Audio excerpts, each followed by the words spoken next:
You topped West Bengal board in CBSE, and I was like, oh, who is this guy? Is this even Hiten? So, what was that feeling like? Like, did you expect that you scored 98% in CBSE boards? So, what was that feeling like, and how did everyone? Hey guys, this is Geeky Baller aka Nilan, and on this episode of the Follow Your Passion series, we have with us Mr. Hiten Mukherjee, one of my favorite seniors from school. Now, ever since school, Hiten was like an amazing mentor of mine as well as a friend. We've played in the school football team together, we've played in the school music band together, heck, we have even bunked classes together. But today, we're not gonna talk about these things. We're gonna talk about his journey from becoming a CBSE state topper to a full-time guitarist. Enjoy. I'd also like to thank Find Your Passion for sponsoring this video. Find Your Passion is a perfect place to start learning guitar or drums. It has got courses tailor-made for beginners, made by expert instructors that will help you become the rock star that you always wanted to be. Oh, and by the way, Hiten is a guitar instructor for Find Your Passion, so do check them out. Thanks. So, hi Hiten.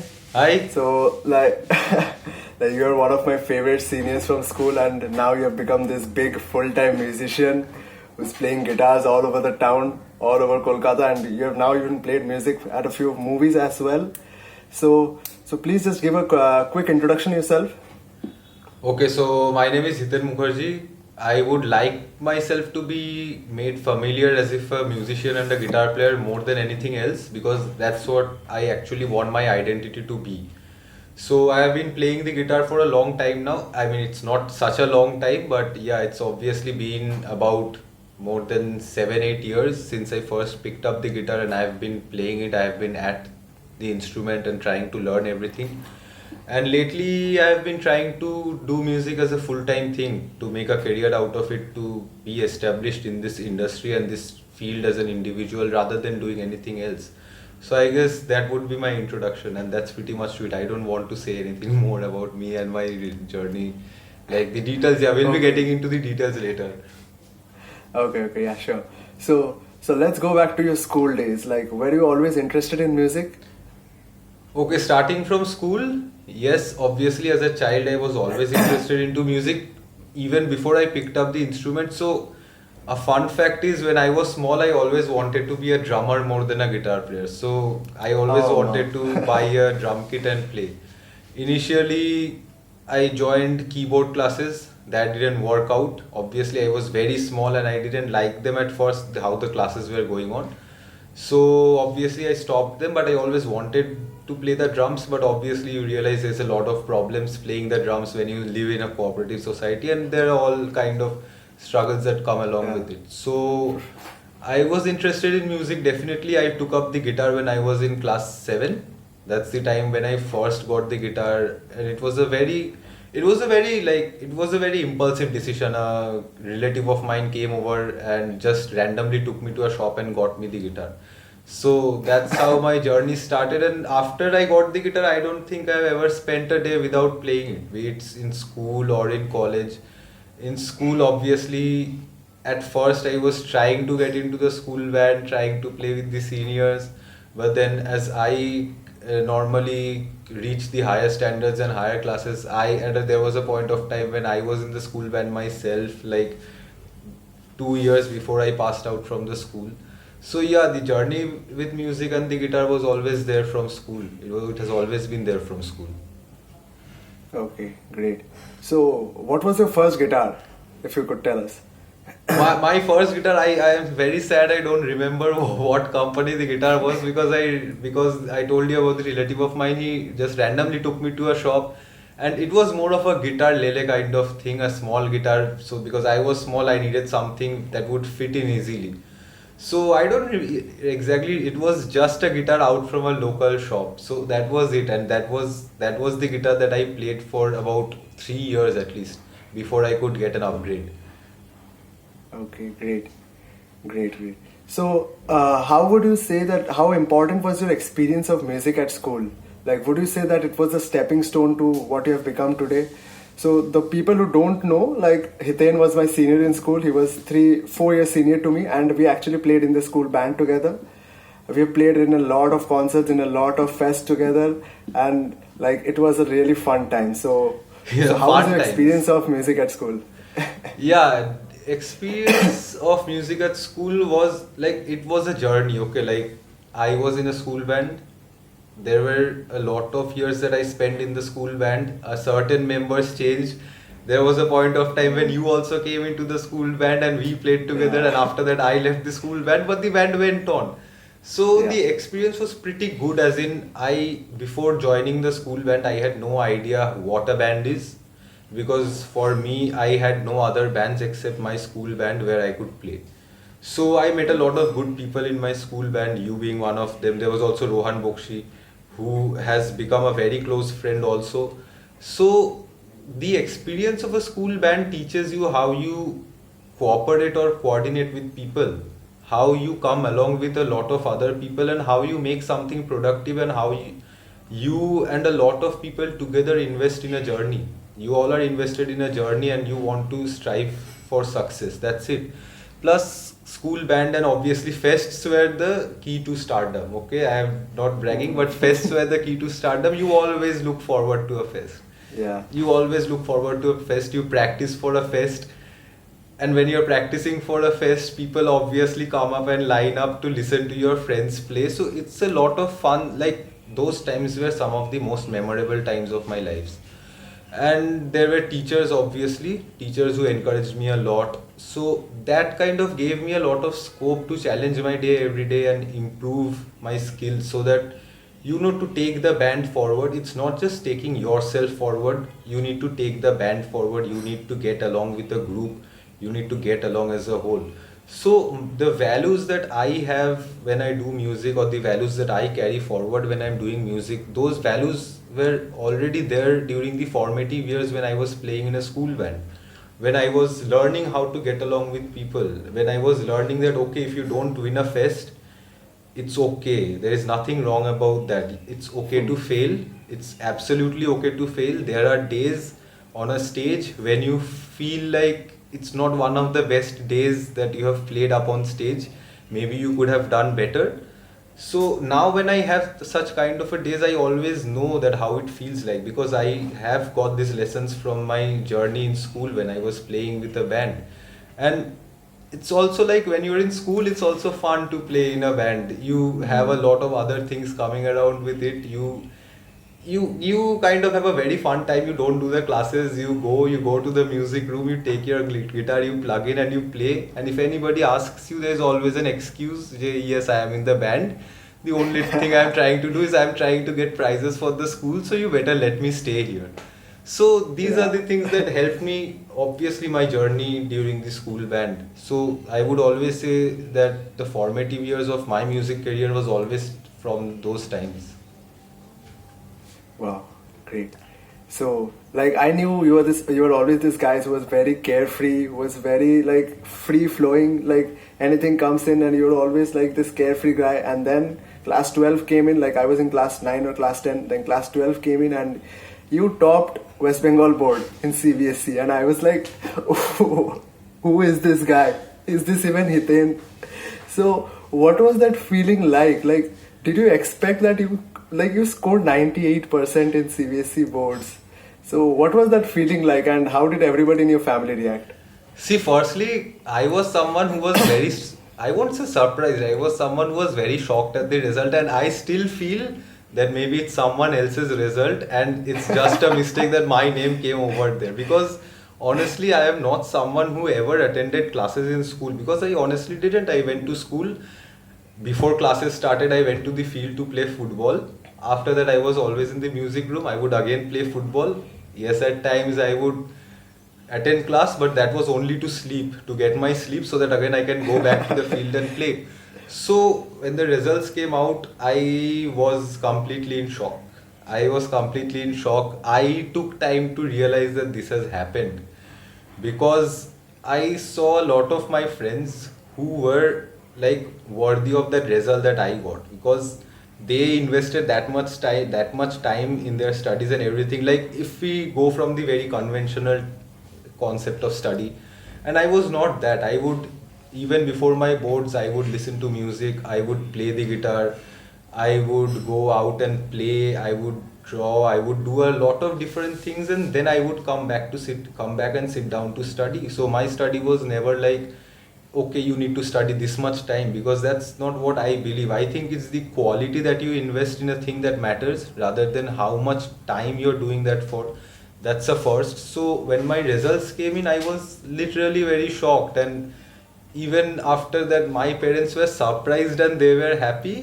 I was shocked and I had no clue what was going on. So that was a stark difference between what I felt and what others felt about my results. Then obviously the school also called me up, and I don't I saw a lot of teachers who were like, okay, so this has happened. And I am also I am also like, okay. The guy who bunks all the classes is topping the school. Yeah, and I was also like, okay, this has happened. I don't know how. You also don't know how, but this has happened. Now, obviously, I should have filed an inquiry and tried to find out my marks, what they really were. Because I still don't think those were my marks. Obviously, I did study. You do study for an exam when it's your boards, no matter, even if you, like, there were times when I actually thought that I won't turn up for the boards, because I realized the boards exam doesn't mean a thing in my life, because that exam will never kind of give me an identity to who I am. Because that exam cannot decide what I want to be or decide my merit or anything. So definitely there were seriously times when I actually proposed the idea at my home, and this might sound very stupid, but I did propose the idea that I don't want to appear for the exams, because I find no reason why I should be taking so much pressure and giving the exam like it's the last exam of my life, that my entire life depends on it, because it's not. Honestly, it's not. So I kind of didn't have that attitude or the outlook towards the exams, and I still don't have that outlook towards the exams, that you need to go and perform in your exams, because on a certain day you might not be good at your performance, you might be good at your performance. Maybe I was good at my performance on a certain day. Maybe I wouldn't have performed so well if it had been another day. So obviously I would say there's some kind of chance factors that works in, some factors that you can't describe in words, or there is no reason to it, there is no logic to it. Obviously there are some factors like that. But I would say that, like you said, being carefree has always helped me, because when I went for the boards exam, and I was so very carefree that I used to often walk into the hall with my earphones plugged in, and I would listen to music, while I would see a lot of people who were standing outside the centers with their books in hands, and they were going through their syllabuses or chapters. And I never think those things made sense to me, because, like, why work up your brain so much for something so petty? Like, okay, be carefree, it's just a thing that you have appeared for. It might go well, it might not go well. So you try your best, that's what you can do. Just don't overload yourself with something like you have to. There's nothing as such in. Plus, when it comes to 12 board exams, I guess a lot of people will agree that when you step out of school and step into college, you will realize that 12 board exam is probably one of the most funniest things you can come across in your life. So I suggest, so being carefree actually helped me in that manner, I'd say. Now, you don't have to beat down yourself that much. Like, I know you are good in studies also. Like, many of your teachers told me that, and you are also the prefect of our school. So you can't say that you're bad at studies. You're obviously good at studies, and obviously being carefree, and you're obviously efficient with your time, with how much you studied. I guess that helped you. Yeah, but like, good at studies is also a very different ball game here, because honestly I don't know, I am someone who likes to study because I think it's a quest to know more. That's what we are all striving at. We want to know more, we want to know more every day. So studying, as in, you want to go for knowledge, you want to go for reasons why something is happening, what is happening. So you want to find those answers. So I guess that has always been the studying for me. I don't find it logical to study for an exam. So I don't think you should ever study for an exam. I think you should study to know.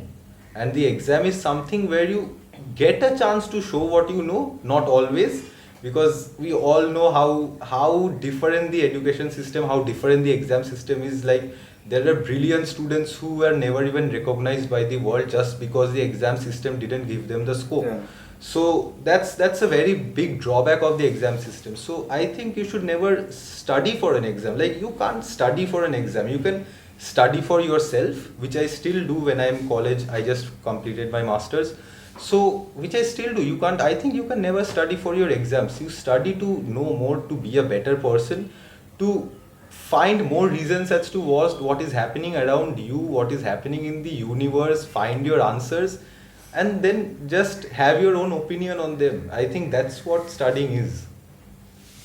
And I guess you applied this philosophy, this mentality of yours into guitar playing and music also, because you're this hugely knowledgeable guy in guitar. Like, whenever I talk to you about music, like it's always a pleasure to talking with you. Like, so I guess you apply this to music as well, this philosophy of yours. Yeah, I applied to like all scopes of life. So it's like, it's a philosophy. So even when I'm studying, I am doing music, or even when I'm playing football, or even when I'm doing anything or everything else, it's certain mindset that I have. So it's like, you want to know more. That's the thing. So, and there is definitely no end to knowing. Every day, each and every day, we are knowing more and more. So there is not an end. So like, when it came to music also, I always wanted to know why I am playing certain things, why I am not playing certain things, and why something sounds different than the other. So these are the questions that, like, at that very moment came into my mind, and that's the reason why I always wanted to dwell into music so deep. I wanted to learn it as a discipline, just to have my questions answered. Because you see, I kind of think of going on not in a very like rational manner, but there's also a lot of insight connected to it. Music is not alien to life. Music is not alien to anything that's happening around us or who we are. Music is something that helps me communicate with people, helps me say what I want to. When I pick up the guitar, it's me communicating with people or saying what I want to say, because I personally feel that if I want to say something, I'd rather pick up a guitar, because that helps me express a lot. So I want to know how to express a lot. When I'm playing something, it's basically me and my mindset and my philosophy which is trying to come out through that instrument. So I guess that's the thing that matters, that you want to express yourself and your knowledge, and you want to go deep into that. Okay, great.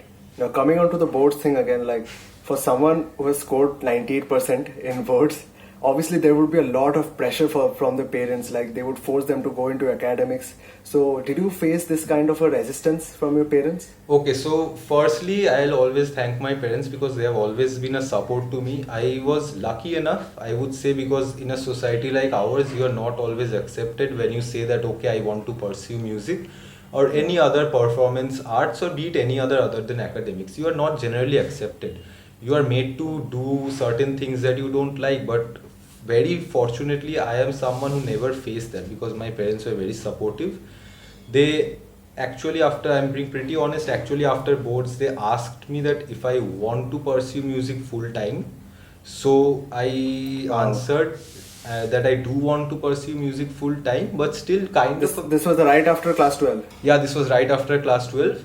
But also, I kind of spoke to them, and we had a negotiation that I complete my graduation side by side, just as a backup, but I could pursue my music all along. So even when I play like late at night, I often play till 3, 4, all these times.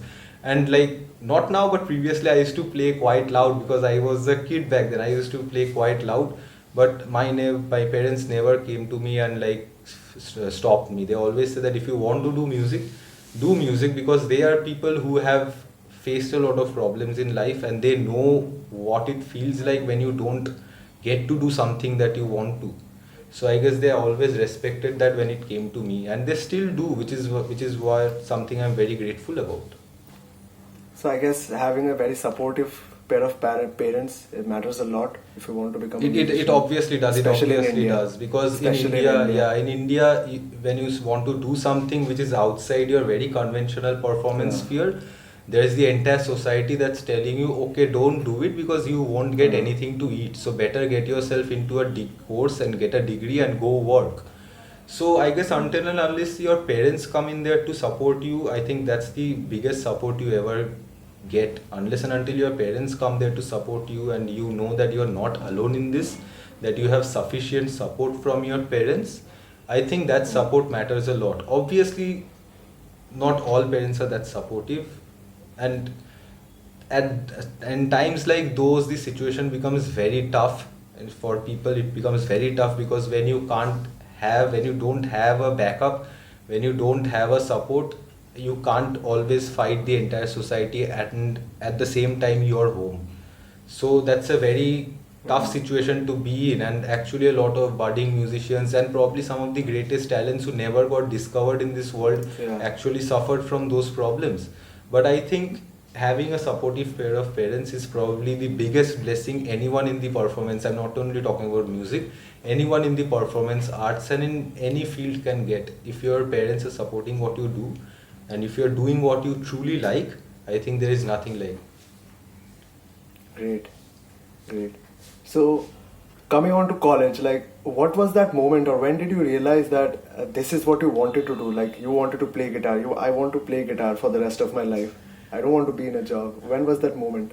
Okay, so this moment did not come to me in college. This moment came to me long back in school when I realized, oh, this is what I want to do. Because when you play the guitar... You were 16, 17 then. So yeah. I was moment. 16, 17. I was watching VH1 all day. I was watching VH1 when I came back from school. I used to see Slash take up his guitar and play solos. And I realized when I took up my guitar that this is something that helps me connect the most. So this is something that I want to do, because honestly I was never fascinated by any kind of jobs because it didn't cut the deal for me. Because I think if I went to work, if I did a job, it would kind of take away a lot of time that I could have given into my music. So I guess it was from school that I decided, oh yes, this is going to be the only thing that I do for the rest of my life. And I'm happy that I chose that, because still now and anytime if someone asks me, or in the next life, I would always say that I would never give this up for anything else. Wow. So, coming on to music, like, you don't come from a music family, yet you have established yourself quite well in the industry of Kolkata, especially the music industry of Kolkata. So, you have made scores for web series, you do sessions regularly, and before the pandemic also you used to do a lot of live gigs. So, what are some tips that you would like to give to fellow musicians who probably want to do this full time too, but maybe are not able to do so, maybe because of lack of gigs or session work, or anything that would help them sustain themselves through music? Okay, so coming to myself, definitely I'm not from a music family, so that kind of backup is something that I hope I had, but at the same time I also hope that I'm glad I didn't have that, because that gave me a struggle of my own, that gave me my own journey where I had to find things out for myself. So through that entire journey and entire struggle, I learned a lot of things. I personally learned a lot of things that helped me build my character, that helped me incorporate those lessons in my music also, because those are obviously things that I felt. So firstly, what made the deal was like, you just go around playing. So that's the first thing, you practice. Unless and until you practice, unless and until you are very well acquainted with your instrument, unless and until you are very good at your art, you are very dedicated at your art, you can't expect work to come around. That's number one. So I'd suggest that anyone who's trying to take up music, anyone who's trying to pursue music, any kind of art, always be true to that art, because unless and until you're true to that art, things are never going to work out for you. Because you need to have something to say when you are playing your music. Unless and until you have something to say, people just won't listen to you. So I guess that's important. You need to have your practice, you need to have proficiency in your art. Secondly, obviously, you need to get in touch with people who are involved in the industry, because if you are looking for work as a music guy, as a guitar player, keyboard player, a vocalist, anything, you obviously need to know people who are going to give you work. Now that's the very tricky part that comes in, because not all the time you happen to know people who are going to give you work, and not all the time you are able to reach out to them, or maybe they are not willing to respond to you, they have somebody else in mind. So that's where it also becomes a little demotivating. I have also faced crises like this where I am out of work, where I don't know whom to get to for work. But after that point, like once you find a faint light at the end of the tunnel, you feel good. Okay, now I have some work. So for me, it went like when I did not have work and I was looking for work, when work came after a very long time, I was very hopeful about it. So I obviously tried to give in my best, and like fortunately the person who was in charge of the work, he was very happy with what I provided. So I guess that happens when you don't have work for a long period of time, and when you finally get a chance to prove yourself, you do give in your best. So that best matters. And thirdly, the thing is, you have to stay at it. You have to stay at it. There are times when you will feel horrible that, oh, when I'd say, oh, why did I choose this? At times you will feel I should have done something else because this is not paying me. Nothing is working out. I don't have a future. I don't have work. There are going to be very tough and testing times like this. And honestly, in the music industry and in other art, performance art industries, these are the moments that are going to define your career. These are the moments that are going to define your character. I am someone who has just started out. Okay, I'm someone who has just started out. So I probably have this little much of experience, very tiny experience, but I am going to share that experience. And obviously, the thing is, there are times when I have also thought that what is happening? This what I signed up for. But then when you get work, when you get that positive inspiration, you have friends. Friends play a big part in your life. I have had a great number of friends, be they musicians or non-musicians, who have always inspired me. So they have always asked me to push through the barriers no matter what happens, that if I want to do it, then I need to do it. And so friends are definitely important, who are going to make you believe in yourself. Because unless and until you have belief in yourself, and every moment it becomes very testing, it becomes very trying. Sometimes the situation seems very bleak that you can't even like think and respond to stuff. But once you get work and you keep at it, you try to know more people. So networking is one real issue. If you need work, you are going to have to network. I suck at networking. So work is obviously, I have to find other ways. But if you are good at networking, things are going to work. You need to follow up with people who can give you work. You need to, like, now, I think now for the artists of our generation, the most defining factor has been the social media.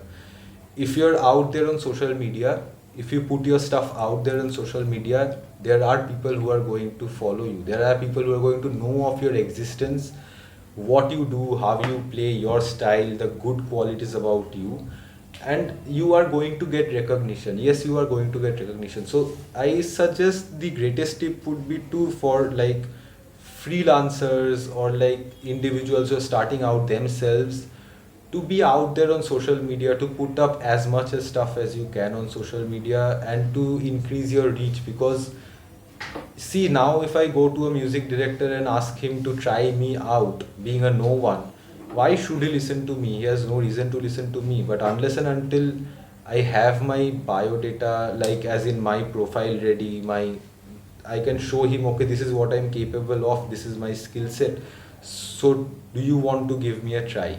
So those are the things that matter. So I guess having a very vibrant social media account, you don't need to do much.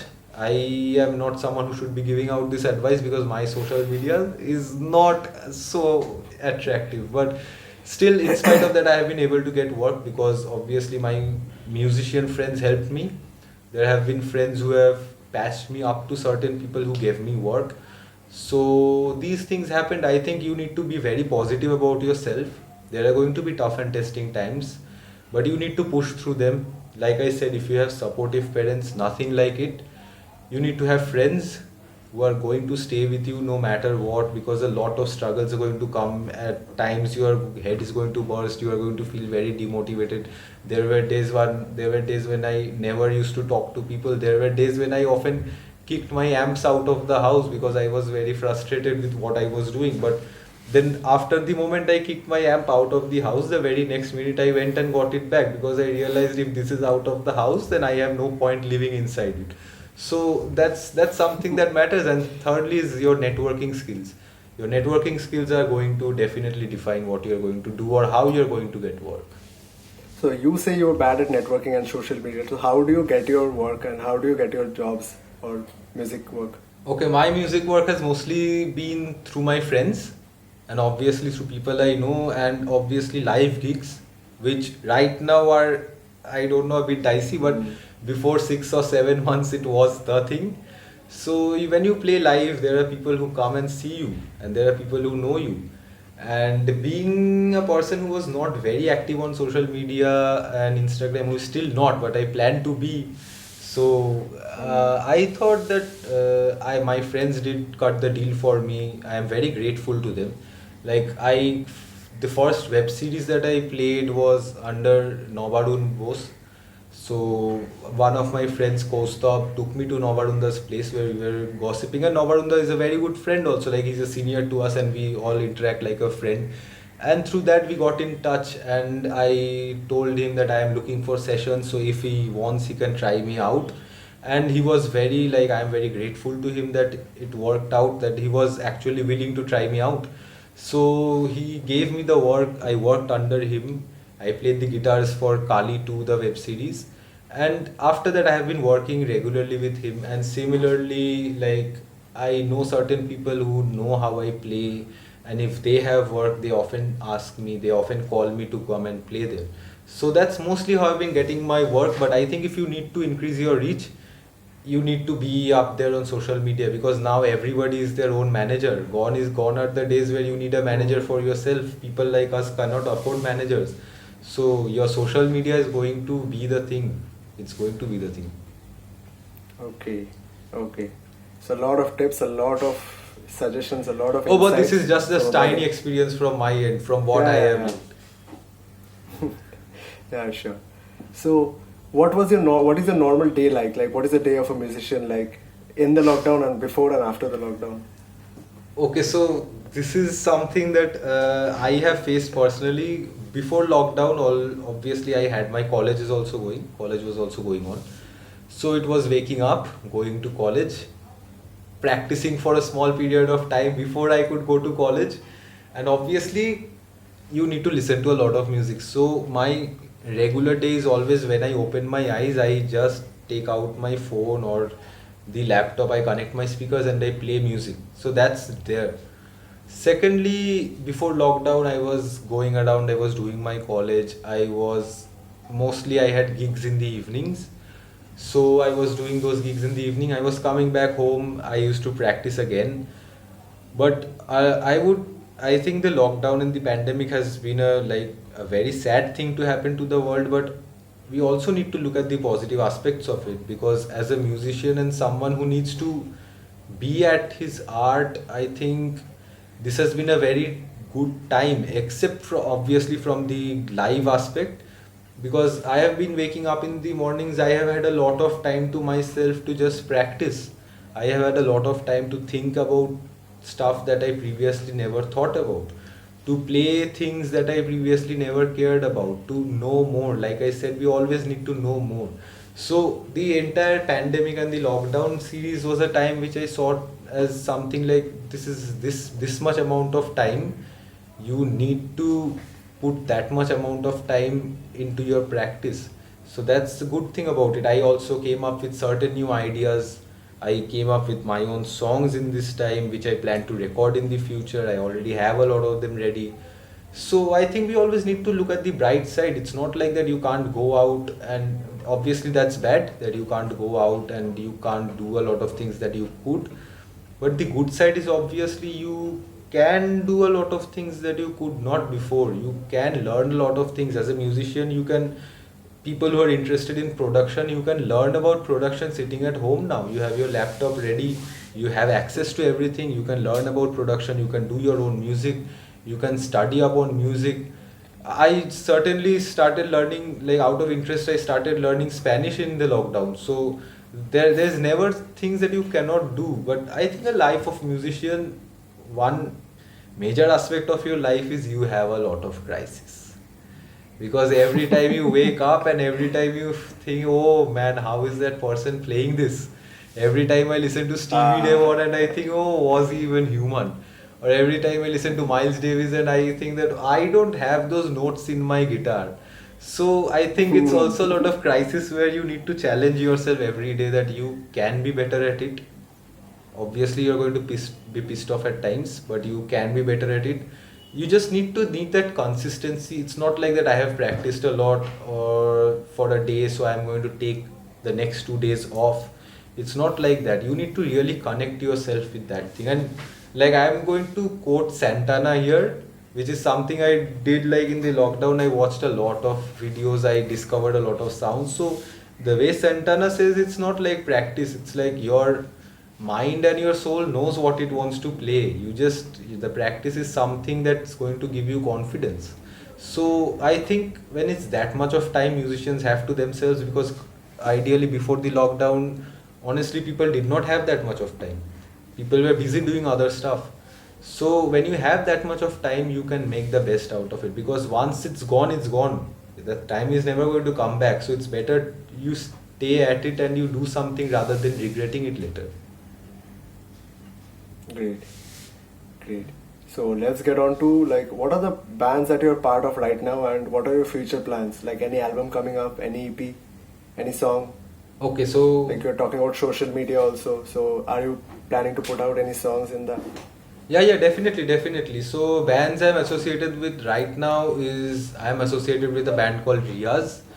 Riyaz is something that we do rock and roll music, but also with certain Eastern and Indian elements, as I might say. So that's one. Other than that, I also have a band called Folk Mantra. We are playing with that also. It's a folk band. I joined the band 2 years back. The band has been in existence even before that, so I was a member 2 years back. Apart from that, I have my something that I would call my own brainchild, which I call Crossfire. So Crossfire start had been good. We played a show at Top Cat. We had our OCs. The response was pretty good. The response was brilliant. Like there were a lot of people who turned up at the show. But after that, the pandemic happened, and kind of that. So we are working on our songs right now, but the release is not so soon. Apart from that, I have been working on my own songs. So I have like in the last 6-7 months, I have about 6 songs ready, which I want to compile into an album and make use. Probably I want to in the future. Obviously, I want to tour with these bands. That's like obviously that I want to tour with these bands. We want to make albums. Crossfire is going to make an album pretty soon. And apart from that, I am also going to have my own EP, which is going to release very soon. Like it's already in the recording stage. A friend of mine, Sheila Ditto, who stays in Mumbai and does all the sound work there, is in Kolkata right now. So we are working together on that. So that's at a recording phase. Great. So I am pretty sure by the middle of the next year we are going to listen to the EP. I mean, obviously people are going to listen to the EP. And in the future I do want to play with certain people. Like I do want to get work. I do want to play with a lot of people in Mumbai too. So those are the things I want to do. I want to have my own music. I want to do a lot of collaborations, because collaborations, I see it from a point of view, it does expand your it does expand your horizon by a lot. You get to know a lot of more people. You get to know what they're thinking, how their approach to music is. And before this lockdown, what happened, I was also playing with Malini Banerjee, and she is a very eminent vocalist in India. So right now, unless and until the live scenes come back in, it's pretty tough to say what's going to happen. But the future plans are always there. We always plan. So maybe that's my plan for now, and probably get more work in the sessions. So I think this was a very productive session for anyone who would like to become a musician and perhaps are confused about the decision. So what are some parting tips that you would like to give to people who want to become full-time musicians but preferably out of college, but are scared to take that leap of faith? Okay, so firstly, you need to be very confident about yourself, because unless you are very confident about yourself, about what you are doing, it's not going to work out, because every moment there'll be someone passing by and saying that, okay, why are you doing music, because it's not going to reward you in any way, so it's better you do something else, you better get into a job because you are being a liability. These are some very common comments we come across every day in this society. I know it's very sad to say these things, but it's true. So I think you need to be confident about yourself, because unless and until you have faith in yourself, it's not going to work out for you. Secondly, you need to hold on to your friends. You need to hold on to your very close people who are going to stand beside you. And I think you need to practice, and you need to be very good at your art. That's the most important thing that's going to take you forward. After college, there are times when you have a lot of thoughts that, is this the right decision that I am taking, because it's a very crucial point of my life. A lot of things depend on this. My entire future kind of depends on this. But I think if you absolutely love it, I think if you're really, really passionate about it, you want to go ahead with it, there is work, there is definitely work, there is work if you look for work. It's not that there is no work, there is obviously work. The amount of work is less, so you'll have to go and look for your work.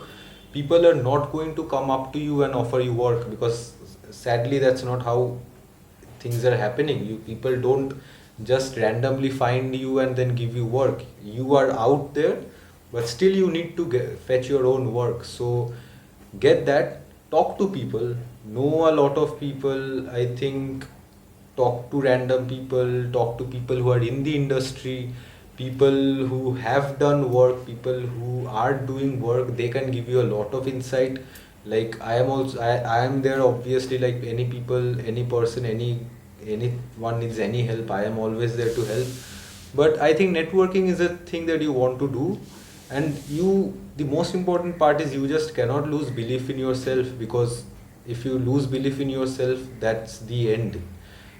You will feel demotivated, you will feel dejected, you will feel angry, you will feel frustrated. At times you will feel, oh god, I think I shouldn't have done this and should have listened to someone else. But that's not your victory, that's the someone else's victory who asked you to get into a different job and live the life like he is living.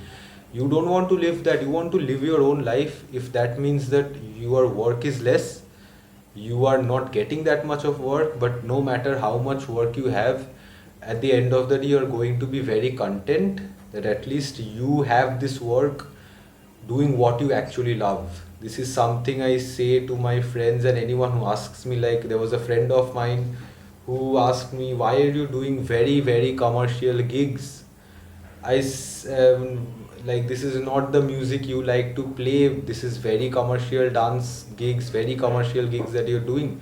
My answer to it was like, I am glad that I am doing this thing, and I am not having to sit at a desk 72 hours or like 5 days a week.